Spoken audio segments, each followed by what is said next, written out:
All right, good morning. Welcome to this week's edition of Monday Morning Human Intelligence. So 30 minutes to shake up your brain and get your week started off right. So what we are planning to do today is to talk about in-group bias. So we've been experimenting with the format and how we make this work, and I think we're going to do something different today as well. So what I'd like to do is I'm going to bring everyone in as a panelist, because I want to create an environment where you're able to talk as well. It also lets us sort of see each other, and we are big believers in the power of that human connection. So I'm bringing you in, and we'll have this conversation together. Two more left here. Great. Thanks for all of you for joining this week as well. So what we're going to talk about today is in-group bias and how it has impacted our nation and our world. So when we've all been seeing the news, we've been coming up on 12 days of protests across America in all 50 states. We've been shocked by the video of George Floyd being killed in Minnesota, the killing of Ahmaud Arbery, Breonna Taylor. We've seen police action all across the U.S., often where these police are confronting what are peaceful protesters with violence. And I think that as we look at this, we'll see that all of these things really connect back to one cognitive bias that we all have. And that's what we do here at Human Intelligence, is look inside of our own brains to see what are the things that are affecting our thinking that lead us to solutions that are not optimum. And in many cases, those solutions are simply inefficient or annoying, but in other cases, these cognitive biases can lead us to a place that is that's deadly. So I think with this conversation, it's important to have multiple voices that are here with us. We may have Isha, Dr. Metzger, joining us later in the call. She's been busy, of course, with the Empower Lab, doing her work. So we may have her voice joining us as well. So what I would like to do is start with a poll, and I'd like to ask you how much you think your own thinking is influenced by in-group biases. So I'm going to launch the poll right there. We've got Isha, Dr. Metzger joining us here as well. Good morning. Hi, good morning. How are you? I am really well. Sorry I'm running a little late. No problem. Thanks for joining us. So we're doing a quick poll on how much you think your own thinking is influenced by in-group biases. Got about 5 more seconds for this. Good. So we'll end this polling and share the results. So here of the group of folks that we have, so 44% think that it's a lot, down to 1% being a little, and not at all. I think this is interesting, because when I talk to audiences about cognitive biases, I can typically show them, here are the cognitive biases, and you can sort of see that in your own life and your own thinking, and people generally are able to see how those cognitive biases impact their own decisions. But with something like in-group bias and what we're seeing in the news today, sometimes I think it's more difficult for us to see how that bias is actually impacting our judgment and the way that we work in the world. So I'm glad to have Dr. Metzger with us. She's our senior science advisor at Human Intelligence. She's a PhD psychologist with her PhD in clinical community psychology. She also did her postdoc fellowship with the National Crime Victims Research and Treatment Center, and she's a director of the Empower Lab, empowering minorities in prevention, outreach, workshops, evaluation, and research. So Dr. Metzger, Isha, thank you very much for joining us here today. Thanks for having me. I'm happy to contribute and listening to the discussion. Hopefully it'll be entertaining and informative as well. Perfect. So let's talk about what in-group bias is to start with, right? So in-group bias is that cognitive bias that causes us to prefer people who are like us, people that are members of our same group. And when put under conflict or under competition, we tend to then disfavor or discriminate against people who are in the out group. What's important about in-group bias is that it doesn't take very much to create these in-groups, right? Our brains are wired for groupings. So this has an evolutionary basis as well, right? If we're all living together on the edge of survival, it's important to know who our allies are, to know who we can see, who we can trust, and our brains are wired to do that. So researchers that have looked at the sort of the neuroscience of in-group bias see that when we are considering people who are inside of our in-group, we use more holistic processing. We use more of our brain to look at more nuances in those people. We recognize their faces better. We're able to read their body language better. And essentially, we understand them better than we understand people who are not part of our in-group. And for us on an evolutionary scale, knowing who is in our in-group allows us to know who are allies, and knowing who is not simply puts everyone else in this category of a threat, whether they're a threat in terms of bringing pathogens to the group, or they're a threat of an attack. So our brains are wired to ensure that the in-group is recognized better.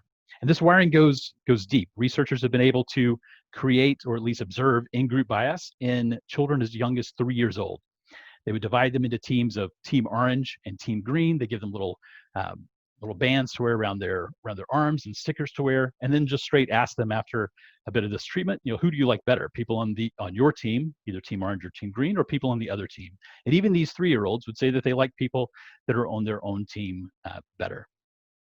So the one more point on in-group bias: you can create groups simply by essentially doing something like we did today, right? Putting everybody in this group, saying that you're part of the Monday Morning Human Intelligence group, that you have decided to join this group because you are smart, and you are people who are looking to understand your mind and how you function in the world. And now simply that minimal group has formed, and already if we had another group of people who were not Monday Morning Human Intelligence viewers, you would develop certain opinions where you tend to favor the people that are inside this group and look to not favor the people outside the group, even though the division is mostly arbitrary. So we're going to explore sort of the roots of that and how that impacts our society and what we're seeing on the news today.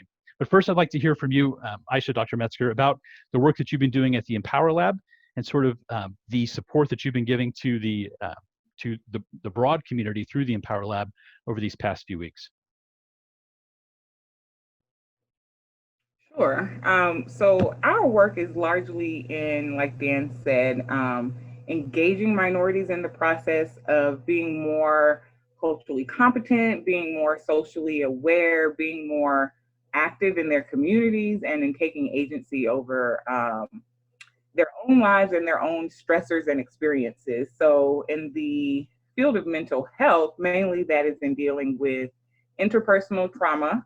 As I work with minorities, particularly Black people, that also involves dealing with racial trauma. So this is work that I've been doing for years and years. However, what's happened now is that there are a lot of different researchers, there are a lot of politicians, there are a lot of just individuals in the community who are now interested in taking part in this work as well. So not only benefiting from it, but also using their voice to make impact.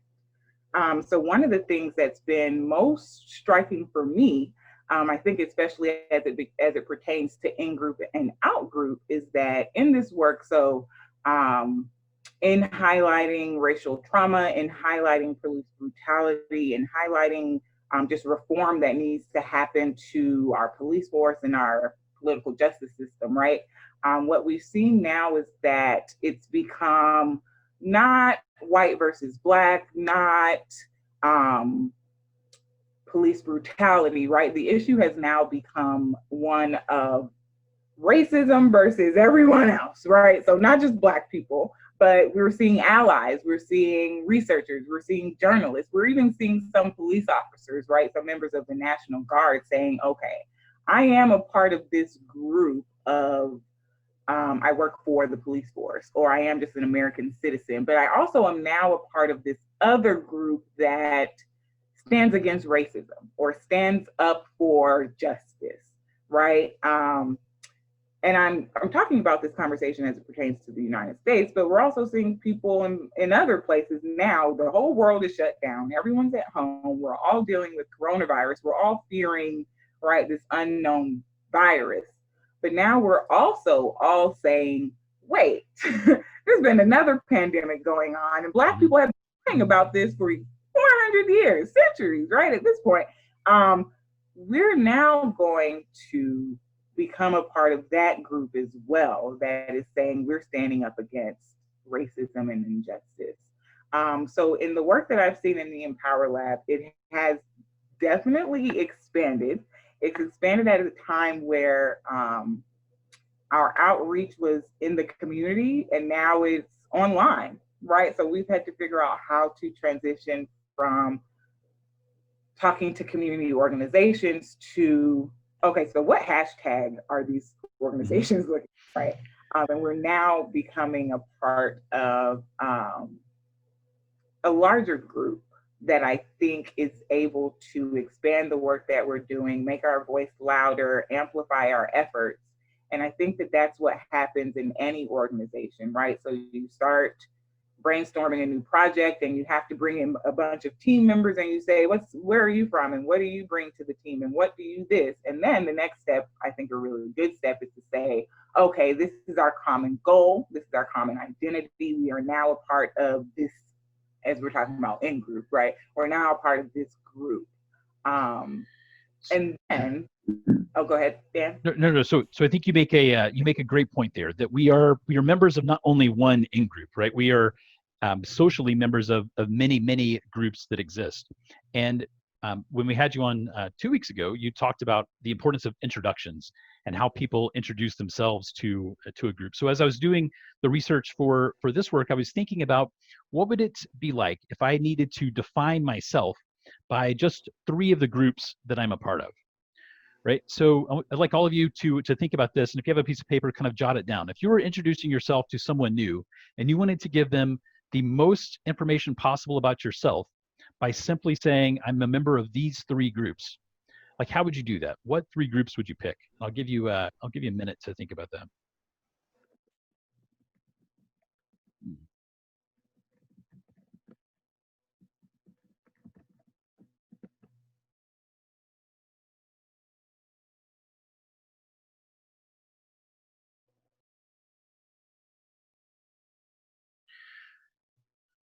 So you don't have to. You're welcome to share if you would like. But for me, I think the 3 groups that I would pick is that I'm a veteran, and that tells you a lot about my background and sort of the way that I approach the world. But I would also tell you that I'm mostly aligned with the Democratic Party. It gives you a lot of information about my political beliefs. And I would tell you that I'm the lead instructor for human intelligence, which talks to you about sort of the people that I choose to align with here. But I think so when you think about the ones that you listed, the question that a lot of researchers say is that the groups that we become a part of are not so much defined by, do I like these people, but how do these groups define who I am, right? How do these groups link to help me answer the question of who I want you to believe I am, who I really want to be? What is my positive? How do they support my positive self-image? So as you look at those, I think it's interesting to consider that for yourself, right? We tend to list those groups that are the ones that give us our best image, right? The ones that put us that paint the picture that we want people to see and that we want ourselves to aspire to. But the group that we identify with and the one that we essentially give our in-group bias to changes based on the social context.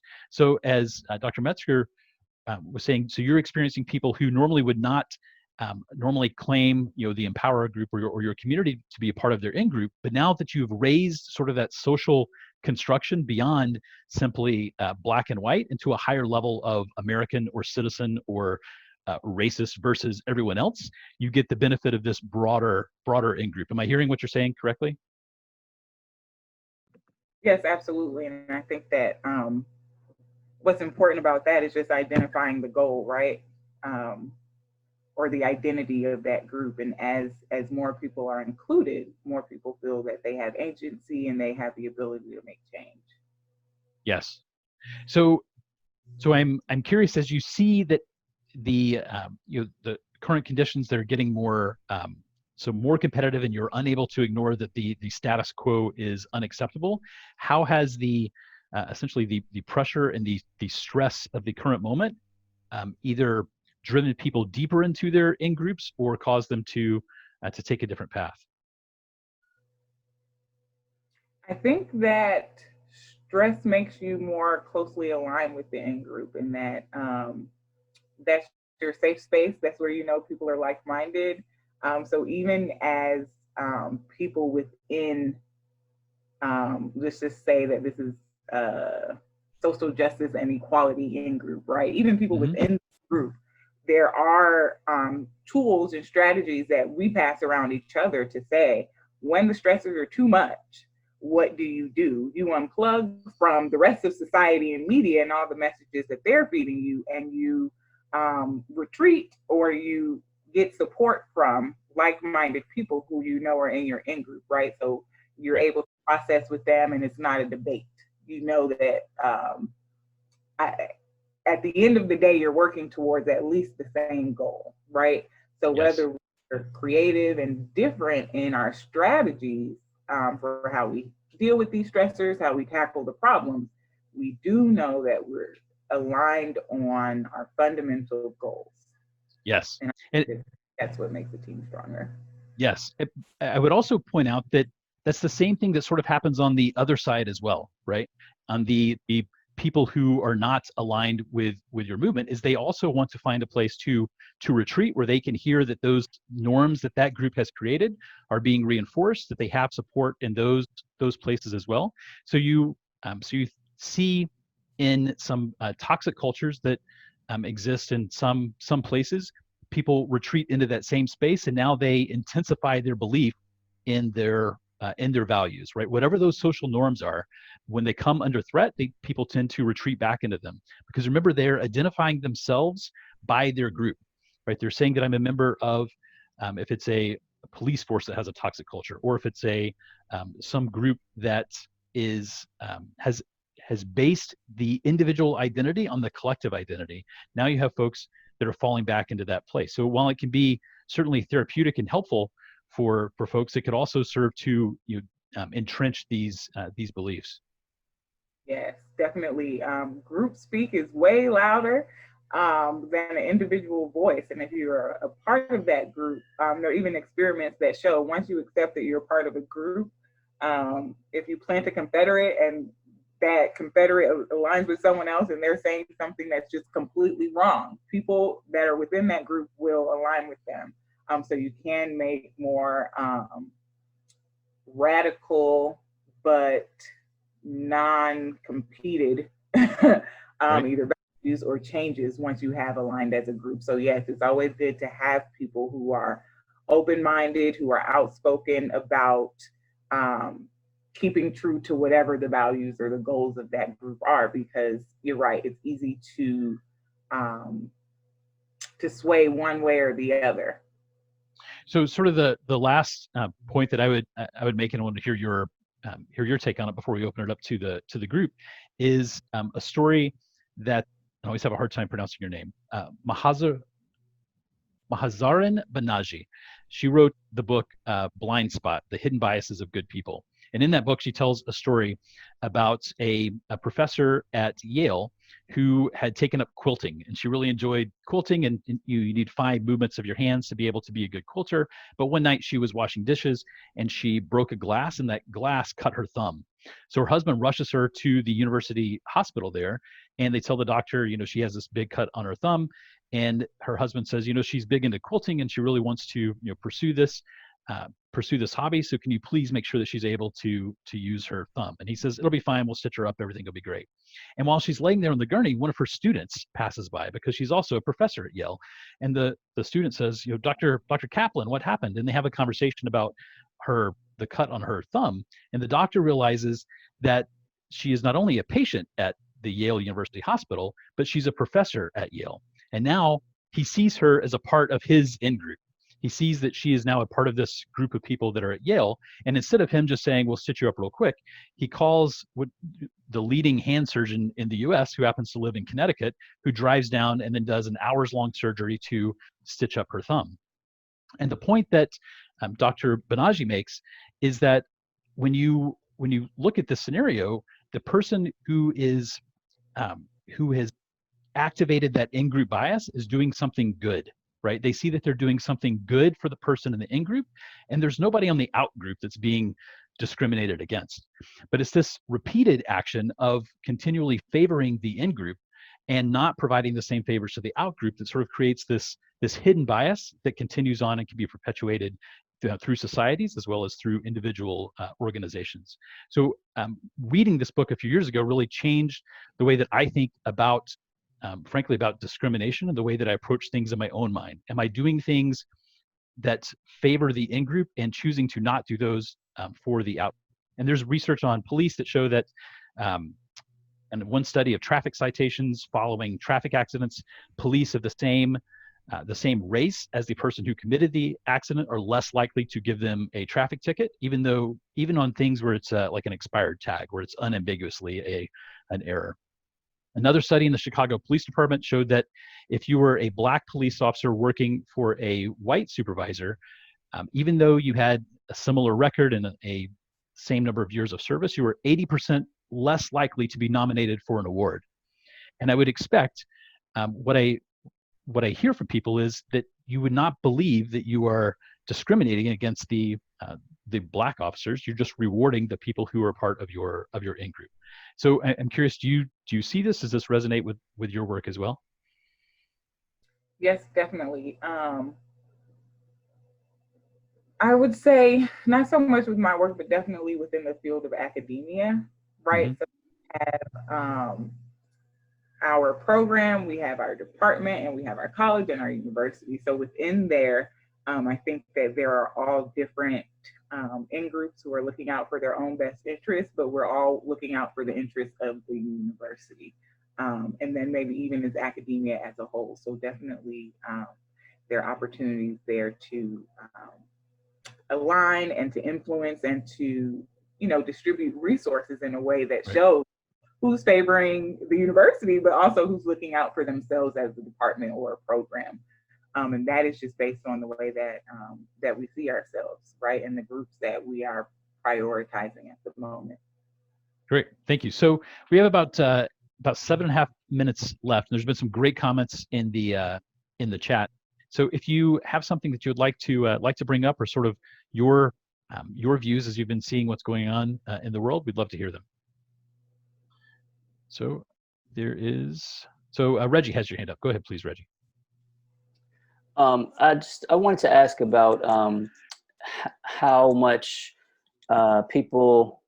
So we sort of desire safety. Like so, for example, I see when people say all lives matter, for example, I've never taken that as something that was really an attempt to discredit Black Lives Matter as much as I saw it coming from a place of people wanting to be in a safe place where they didn't show preference to one group over another. And so I feel like, yes, we desire to be in these in groups and to, have these people that we identify with. But I also think that a lot of people desire to be not too much on one side or the other, and kind of be in this place of safety and comfort where they are not aligned to something in an overt way. So I don't know if you see that, or if you feel like, and I feel like the culture that we have, because there's like this, especially on social media, there's a demand for people to quickly and strongly identify with what's happening right now. And people that don't, they are basically getting railroaded and like run out of town online. So I just wonder if that's you see that continuing, or if you agree. So Dr. Metzger, your thoughts? Yeah, I think that's a really good point that you bring up. And I think that within the context of the group that we're in now, I could liken it to us sitting here right now, right? So we are a group of human intelligence, and we are talking about in-group bias and how that impacts our work, right? I think it is very easy for someone to come into this group and say, yes, I'm interested in human intelligence and I'm interested in in-group bias. My contribution to this will be talking about intelligence of all species, right? That person could sit at, and that person could be at the table, and their contributions could be benefited. But there might be someone else who says, all right, thank you. We're going to focus on humans for today and human intelligence, right? In the way that we work as humans. And that's not to say you're a bad person or you need to leave the group. However, what we're going to talk about is human intelligence, and we'll continue, right? So I think that what you are picking up on is some intolerance that happens once in groups are established. And that intolerance, I think, is problematic as well. Whereas instead of intolerance, it could be like we just talked about previously, building trust and figuring out what people's identities are, and then welcoming them to share their perspective when helpful. So there will be some times in the conversation of human intelligence when the all intelligence matter person makes a comment that we're going to say is not relevant, because there's going to be a moment where it's not relevant to the conversation of human intelligence, right? But that can be done in a way that is, in this case, professional, but in the case of just being in the world, respectful or polite, right? But that is also understanding of whatever the group's mission is at the time, not to dilute it, right? But good point. Thank you very much. Trish, you have your hand up, please. Yeah, so I've heard that all lives matter conversation a lot, and I think I can't say it better than Dr. Metzger can, but as a person that does not identify, or visually, most people don't see me as a person of color, I would just say that I have challenged friends in my circle to say, please stop taking the power away from people of color who are inviting you by saying Black Lives Matter.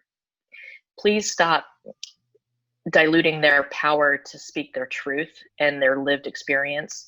And almost when you say all lives matter, you move the target from what they want to speak about. And that is an expression of, self-power and self-actualization. Don't move the target back to the non-persons of colors at the center of the universe. Yeah, so I think that was just my thought on that, and the way that I've expressed it to friends when we're talking. Thank you. Thanks for sharing that with us. Tiffany, you have your hand up. Hi, good morning, everyone. Morning. So I was reading a blog and was pretty much talking about the Black Lives Matter, All Lives Matter. So it was kind of titled, Why Do Black Lives Matter? And he said he was a plumber. And he said, so imagine he's a plumber and someone says, hey, I have a leaky pipe. I have a leaky pipe in my basement. It's leaking a little bit, but there's a gush upstairs on the fourth floor and it's, gushing down. And so as the plumber, I'm walking to take care of the pipes that are rushing down from the fourth floor. And you as a house occupant is saying, hey, wait, all pipes matter. How come you are taking care of those pipes upstairs and I have a leaky faucet downstairs? And he's like, hey, we have pipes that are bursting that need attention. I will get to your pipes that are downstairs in the basement that are leaking minorly. And he also said, and we all know that sometimes pipes burst when they get cold and they're out in the elements. So he said, there's pipes that are out in the elements, attacked by the weather, attacked by the elements. And then you have pipes inside that don't have those same issues. And yes, I need to pay more attention to those pipes outside, comfort them, protect them during these times of bad cause. And yes, I know your uncle is a pipe and that's in the house, but I will take care of him soon. And I just thought that was such a good analogy. When this person's like, oh, pipes matter. He's like, yes, I understand that, but there are things that are bursting that need care. Thank you, Tiffany. I think that's great. And TJ liked it so much that he's asking for permission to steal it and credit you as well. I think I stole it from someone. Yes, please. Stealing is the greatest form of flattery, right? So, right. So I appreciate you sharing that, and I appreciate you using story to really convey that meaning and get it connected to folks. So what I would like to close with are a few resources for you as we finish up here. First, I posted into the chat a link to the Harvard Implicit Bias website. This is a chance for you to go and you take some implicit bias tests to see sort of in your own brain how hard it is for you to separate the I don't want to give it away for you, but how it's a good test. Go take it. Take the one about skin tone, for instance, is a great place to take the test. And I took it last night for the second time in several years, and it's a challenge. You can also take a look at the Empower Lab, and you can see the work that's being done there. You can follow it if you're not already. Follow it on Instagram at the Empower Lab, and then also Dr. Metzger has her own website at Dr. Isha Metzger. We've begun posting information on our blog as well at the Human Intelligence blog, so feel free to go there and check it out and see what we are doing, as well as get replays of these episodes and others. So I appreciate your time for being here. I promised 30 minutes. We've gone over a little bit. I will officially end here, but if anyone wants to stay and say anything, I'll still be here online to hear what you have to say. So thank you. So Mike, you started the chat talking about the book that you were reading. Can you tell us a little more about that? Not really, because I literally have just started. Okay. But I think the premise is, as I understand it, a little bit like Kahneman, right? Where it's a little counterintuitive in what, Kahneman would say, hey, we think we're making a bunch of rational decisions when, our system one is really sort of already decided and we're backing into it, right? And I think, and this book was written, I think, in 2012, 2013. It's been out for a little bit. And the larger premises of the book is about why we disagree so virulently on matters of like politics and religion.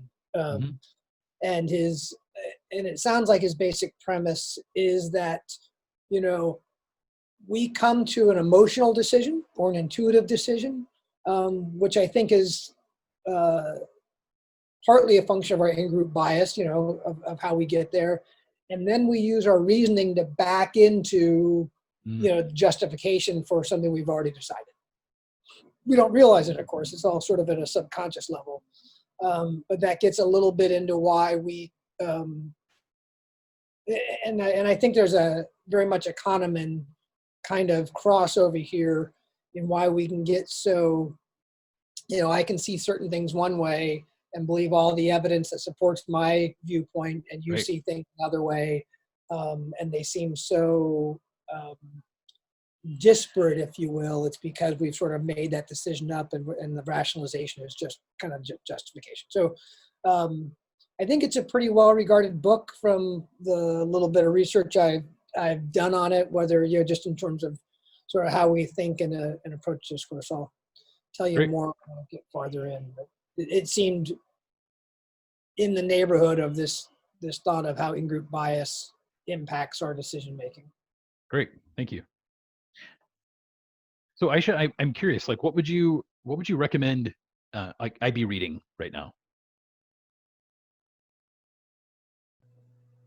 What would I recommend you be reading right now? That's a great one.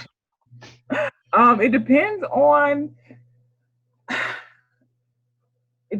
on what perspective you want to read from. So right now I am reading works from a couple of my colleagues that are the toll that the pandemic plus racial trauma is putting on academics and people in corporate America. I can tell you guys briefly my three favorite. Great. The first is by Danielle Cadet. It's called Your Black Colleagues May Look Like They're Okay, Chances Are Not. The second is by Shaniqua Golding. It's called Maintaining Professionalism in the Age of Black Death. Okay. The third I did have pulled up. How Not to Die. This is an older article, but it's called How Not to Die, Some Survival Tips for Black Women Who Are Asked to Do Too Much. So these three are from the perspective of African Americans. The last is from a Black woman, which I think speaks to intersectionality and a particular toll that racism, sexism, classism, all of the isms take on Black women in society, but also in their professional careers. So those are the three. Any work by Miriam Jernigan, by Daniel Carter. Great. Those are readings on racial trauma, and they talk about the Black experience, but they also talk about how to heal from and cope with. So I'm deeply invested in not just understanding what racial trauma is, but also how to heal from it. I will throw myself out there and say that I have a recent article that's on healing interpersonal and racial trauma simultaneously. So I do think that it has particular relevance for where we are now in terms of we're dealing with a global pandemic that we've never dealt with before, but also dealing with this long problem of racism. And I think that that talks about cognitive and behavioral ways that we as caregivers, as professionals, as therapists or people in the helping field are able to kind of help Black people, Black youth cope with and kind of tease apart what uncertainty comes from, right, natural uncertainties, but also this kind of racial upheaval that we're seeing right now. But like I said, not only with the understanding is with the coping and the healing from. So I do think that these sources that I just talked about are the ones that do a really good, but also they do a good job of giving us tools for moving forward and strategies for healing.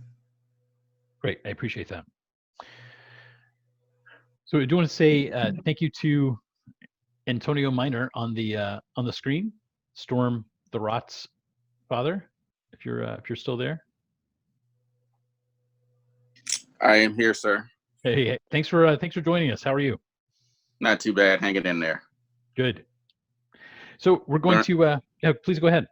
I was just saying, I just learned a lot. I've been following you and been trying to catch up and having a moment to get involved with some of the stuff that you're doing, because I think it's an amazing topic for people who just kind of want to expand, their own thoughts and definitely get other people's perspectives. So I tried to do it last week, but I ended up having another meeting. But I was glad I was able to join this week.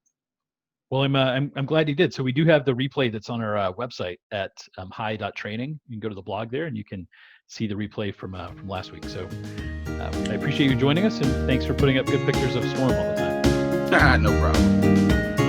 All right, thanks.